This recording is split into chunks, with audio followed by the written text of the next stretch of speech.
Merhaba, ben Birnur Eyolcu Kafalı. İnfodemi eğitiminin proje koordinatörüyüm. Eğitimimize başlamadan önce eğitimin içeriğiyle ilgili kısa bir bilgilendirme yapmak için karşınızdayım. 7 dersten oluşan eğitimimiz süresince her dersin başında derslerin öğrenme hedefleri ve konuklarımız hakkında sizleri kısaca bilgilendireceğim. Hazırsanız başlayalım. 2019 yılının sonlarına doğru adını duymaya başladığımız koronavirüs, 2020 yılı Mart ayında ülkemizde ilk vakanın görülmesiyle birlikte hayatımızın merkezine yerleşti. Hepimiz bir yılı aşan bir süredir pandemi şartlarına göre yaşamaya, kendimizi ve sevdiklerimizi korumak için önlemler almaya çalışıyoruz. Salgının ilk döneminden bugüne endişe, panik ve belirsizliğin neden olduğu korku hali hepimiz için geçerliliğini sürdürüyor. Maalesef COVID-19 pandemisinin bir yılını doldurduğumuz bu günlerde çoğumuz için virüse yakalanma endişesi hala çok yüksek. Maske, dezenfektan, aşı, antikor, vaka sayısı, entübe oranı gibi kelimeler hayatımızda artık sıradanlaşsa da salgının ne zaman sona ereceği sorusunun cevabı hala belirsizliğini koruyor. Ve bizler de sağlık konusunda karşı karşıya kaldığımız soruların bir kısmına hala doğru yanıtları arar haldeyiz. Peki, salgının başladığı ilk günden bugüne ne kadar çok bilgi yığınına maruz kaldığımızı, neredeyse her gün telefonlarımıza veya sosyal medya hesaplarımıza düşen koronavirüs hakkındaki mesajları, videoları bir düşünelim. Ya da her televizyonu açtığımızda filanca uzmanın virüs hakkındaki türlü yorumları karşısında yaşadığımız kafa karışıklıklarını.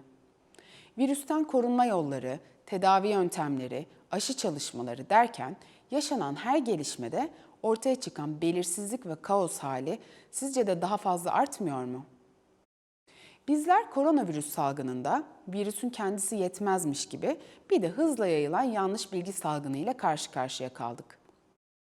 Dünya Sağlık Örgütü bu yanlış bilgi salgınını yani infodemiyi insanların bir kriz karşısında güvenilir kaynaklar ve rehberlik aradığı bir dönemde kısmen yanlış ve kısmen doğru çok fazla bilgiyle karşı karşıya kalmaları nedeniyle bu arayışlarının zorlaşması olarak tanımlıyor. Pandeminin sağlığımız için yarattığı tehdit ve günlük hayatımızda neden olduğu değişimler, aynı zamanda bilgi alma yöntemlerimizi ve karar verme süreçlerimizi de etkilemiş durumda. Salgının başladığı ilk günden bu yana hem geleneksel hem de sosyal medyada salgınla ilgili haber ve bilgilerin sayısında çok ciddi bir artış olduğuna şahidiz. Bizlerin güvenilir rehberliğe ihtiyaç duyduğu COVID-19 salgını süresince artan bilgi hacmi, hangi bilginin doğru, hangi bilginin yanlış olduğu konusundaki belirsizliği de beraberinde getirdi. İçinde yaşadığımız dijital çağda bilgi hızla yayılırken bizler güvenilir bilgiye erişim konusunda kısıtlılık yaşıyoruz. Ortaya çıkan yanlış bilgi salgını da insandan insana tıpkı koronavirüsün yayılması gibi hızla yayılıyor ve bizi çok ciddi bir sağlık sorunuyla karşı karşıya bırakıyor. Her şeyden önce şunu kabul etmek önemli. Koronavirüs pandemisi ile gündeme gelen infodemi ilk değildi ve son da olmayacak. Örneğin deprem, sel gibi doğal afetlerde ya da terör saldırıları gibi kriz dönemlerinde yaşadıklarımızı hatırlayalım. Bilgiye hızlıca ulaşma ihtiyacımız o zamanlarda da artıyordu. Ve o anlarda hızla artan bilgi hacmi karşısında farkında olmadan sıklıkla yanlış bilgiye maruz kalıyorduk. Ailemizi, arkadaşlarımızı ya da yakın çevremizi korumak amacıyla paylaştığımız güvenilirliği kanıtlanmamış pek çok bilgi, infodeminin yayılmasına ve dolayısıyla çevremizdekilerin zarar görmesine neden olabiliyor. İnternetin ve dijital dünyanın yarattığı değişim, bizleri kolaylıkla yanlış bilginin yayılmasında bir aktör haline getirebiliyor. Bu durumda infodeminin nasıl yayıldığını anlamak ve infodemiye karşı dayanıklılığımızı arttırmak hem bugünün salgınıyla hem de gelecek dönemlerde ortaya çıkabilecek infodemilerle mücadele edebilmek için önemli hale geliyor. İnfodeminin nasıl yayıldığını kafamızda canlandırabilmek için koronavirüsün yayılma şeklini örnek alabiliriz. Tıpkı virüs gibi yanlış bilginin de yayılmasında insanlara bulaştıran bir kaynak var. Bu kaynak siyasetçiler, aşı karşıtları, yabancı hükümetler, ırkçılar veya komplo teorisyenleri olabilir. Ve bu aktörler farklı ekonomik veya siyasi nedenlerle ya da duygusal tatmin gibi motivasyonlarla yanlış bilgi üretiyor olabilirler. Üretilen bu yanlış bilgiler karşısında yine tıpkı virüsün kendisinde olduğu gibi bazı kişilerin daha savunmasız olabildiğinin ve bu kişilerin infodeminin yayılmasında büyük rol oynadığının da altını çizmekte fayda var. Peki infodemi nerede, hangi ortamlarda yayılıyor? Koronavirüs gibi infodeminin de yayılımını etkileyen ortamlar arasında farklılıklar göze çarpıyor. Örneğin sosyal medya platformlarına bir bakalım. Bu platformlar tasarımları gereği kullanıcıların platform içinde kaldıkları süreyi uzatmayı hedeflerler. Bu noktada onlar için öncelikli olan yayılan bilginin doğruluğu veya yanlışlığının ötesinde kullanıcılar arasındaki etkileşimin yüksek olmasını sağlamaktır. Dolayısıyla infodeminin nasıl yayıldığını anlayabilmek ve buna karşı bir mücadele seti oluşturabilmek için yanlış bilginin kaynağının kimler olduğuna, yanlış bilginin kimler tarafından paylaşıldığına ve yanlış bilginin yayıldığı ortamlara bakmamız oldukça önemli. Yaşadığımız çağın en önemli sorunlarından biri olarak tanımlanan yanlış bilginin bu kadar hızlı yayılması ve COVID-19 salgınında bir halk sağlığı sorununa dönüşmesi, infodemi ile etkin bir şekilde mücadele edilmesi gerekliliğini doğuruyor. Yanlış bilgi salgını yalnızca herhangi bir konuda basitçe yanlış bilgi edinmemize neden olmakla kalmıyor.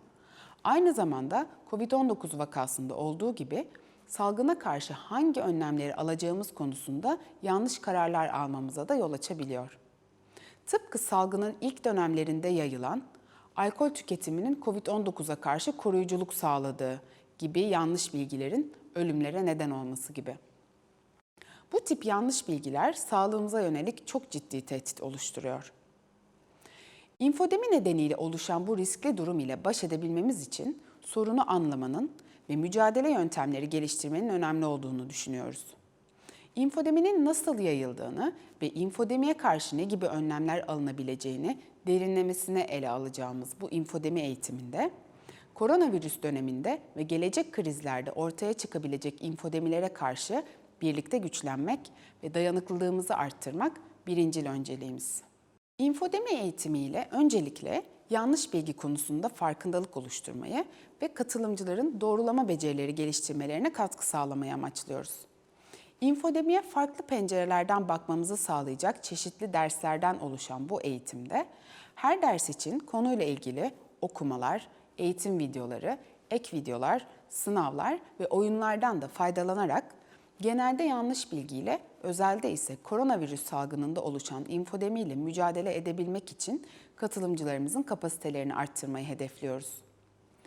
İnfodemi eğitimimiz 7 ayrı başlık altında toplanan derslerden oluşuyor. Temel kavramlar başlıklı ilk dersimizde İstanbul Bilgi Üniversitesi'nden ve bu eğitim projesinin yürütücülerinden Profesör Doktor Emre Erdoğan'ın anlatımıyla yanlış bilgiyle hangi şekillerde karşılaştığımızı, örneklerinin neler olduğunu öğreneceğiz.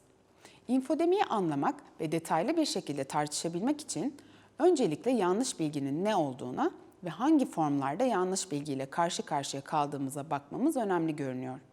Bunun için dezenformasyon, mezenformasyon, malenformasyon gibi kavramları ve eğitimin genelinde kullanacağımız kavram setlerini sizlerle tanıştırarak bilgi düzensizliklerinin nasıl ve ne şekilde ortaya çıktığını inceleyeceğiz.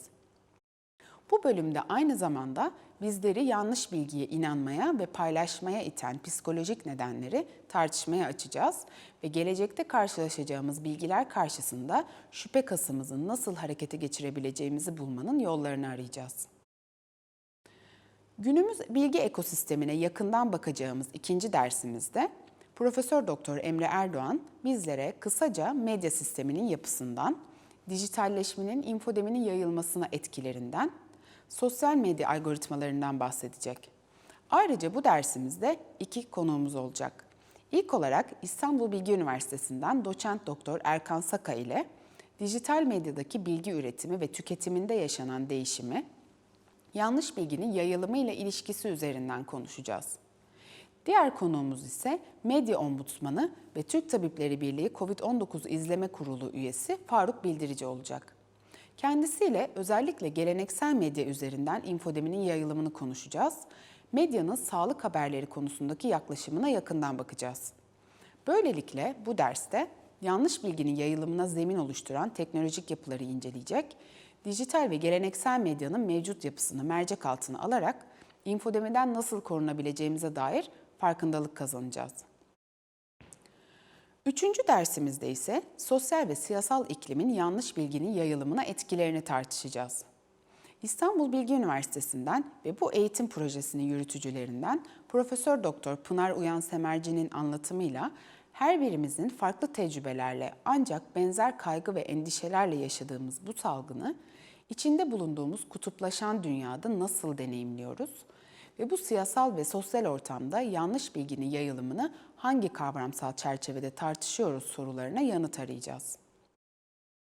Bilimsel verilerin rehberliğinde mücadeleye ihtiyaç duyulan küresel bir salgını yaşarken, içinde bulunduğumuz hakikat sonrası çağda artan bilim karşıtlığının ne tür sonuçlar doğurabileceğini birlikte düşüneceğiz. Hakikat sonrası tartışmalarının eşlik ettiği ve COVID-19 pandemisinde görünürlüğü oldukça artan komplo teorileri ve aşı karşıtlığı da yine bu derste inceleyeceğimiz ve eleştirel bakış açısı kazanacağımız konular olacak. Bu dersimizin konuk konuşmacısı ise Yalın Alpay olacak ve hakikat sonrası dönemde yaşanan yanlış bilgi salgını konusundaki tartışmalar üzerinden bizlere farklı bir perspektif sunacak. Dördüncü dersimizde COVID-19 pandemisinde en sık karşılaştığımız yanlış bilgilere yakından bakacağız ve infodemiyle mücadelede en önemli noktalardan birini oluşturan sağlık okuryazarlığını ele alacağız. Dersimizin ilk bölümünde virolog Profesör Doktor Selim Badur'un katkılarıyla koronavirüs hakkında en sık karşılaşılan yalanları, gerçekleri, komplo teorilerini ve aşı karşıtlığını mercek altına alacağız ve kendi deneyimlerimizden bu bilgilerle nasıl ilişkilendiğimizi sorgulama şansı edineceğiz. Dersimizin ikinci bölümünde ise Türk Tabipleri Birliği üyesi, halk sağlığı uzmanı Profesör Doktor Sibel Sakarya'nın katkılarıyla sağlık okuryazarlığının ne olduğunu ve infodemiye karşı güçlenmede nasıl bir öneme sahip olduğunu inceleyeceğiz. Salgın sürecinde infodeminin etkilerini farklı perspektiflerden inceleyen bazı araştırma projeleri gerçekleştirildi. Bizler de eğitimimizin bu 5. dersini Türkiye'deki yanlış bilgi salgınının mevcut durumunun fotoğrafını çekmemizi sağlayan ve infodemiyi önlemeye yönelik neler yapılabileceğini tartışan araştırmalardan 3'üne ayırdık. İlk olarak Kadir Has Üniversitesi'nden Doçent Doktor Suncam Koçer Çamur'dan bizlerle pandemi döneminde bireylerin medya kullanım pratikleri ve yanlış bilgi başlıklı araştırmasının bulgularını paylaşacak ve medya tüketimi üzerinden infodeminin yayılımının önlenmesine yönelik önerilerini aktaracak. Bir diğer araştırma ise yanlış bilginin fark edilmesi ve yayılmasında hassas gruplardan biri olan yaşlılar üzerine yürütülen bir çalışma olacak.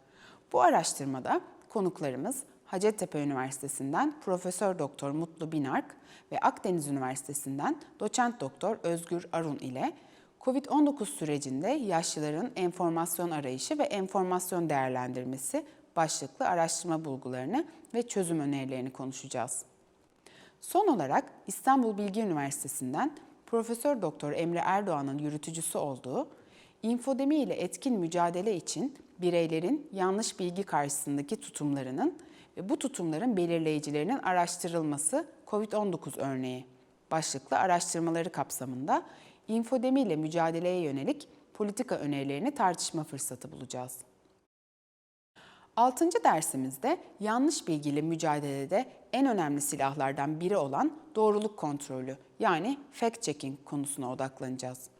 Bu konuda öncelikle Türkiye'de bu alanda faaliyet yürüten 2 doğrulama kuruluşu, Teyit ve Doğruluk Payı'nı dersimize konuk edeceğiz.